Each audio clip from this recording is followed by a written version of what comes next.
Hey WhatsApp Bangali welcome back to another video of our channel. তো আজকে এই ভিডিওতে আমরা ইন্ডিয়ান সিনেমার সব থেকে বড় আপডেটটা নিয়ে কথা বলবো। হ্যাঁ বন্ধুরা, ইন্ডিয়ান সিনেমার সব থেকে বড় আপডেট যেটা উঠে আসছে এই মুহূর্তে, সেই আপডেটটা নিয়ে কথা বলবো। ভিডিওটা ভালো লাগলে ভিডিওটা লাইক করো, চ্যানেলটা অবশ্যই সাবস্ক্রাইব করে দিন। তো চলো আজকে ভিডিওটা শুরু করা যাক। তো বন্ধুরা, আপনারা সকলেই জানেন যে গত 30শে জানুয়ারি ছিল লেজেন্ডারি ফিল্ম ডিরেক্টর প্রিয়দর্শনের জন্মদিন। হ্যাঁ বন্ধুরা, লেজেন্ডারি ফিল্ম ডিরেক্টর যিনি আমাদের এর আগে হেরাফেরি, ভুল ভুলাইয়া, হাঙ্গামার মতো ক্লাসিক কমেডি সিনেমা উপহার দিয়েছেন। তো গতকালকে ছিল প্রিয়দর্শনের জন্মদিন এবং সেই উপলক্ষে অক্ষয় কুমার নিজের সোশ্যাল মিডিয়া পোস্টে একটি স্টিল ড্রপ করেন, যেটি ছিল ভূত বাংলা মুভির, এবং সেটা দিয়ে তিনি বার্থডে উইশ করেন প্রিয়দর্শনকে।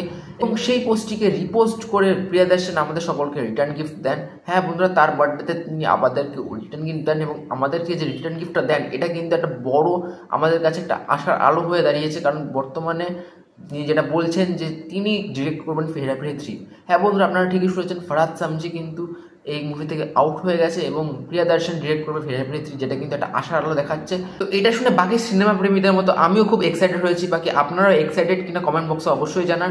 বাকি সব কিছু ঠিক থাকলে 2025 থেকে এই মুভিটার কাজ শুরু হয়ে যেতে পারে এবং মুভিটি যখনই আসবে এটা কিন্তু বক্স অফিসে একটা তেহলকা নাম্বার জেনারেট করবে, এটা কিন্তু আমার বিশ্বাস এবং এটাই হতে চলেছে।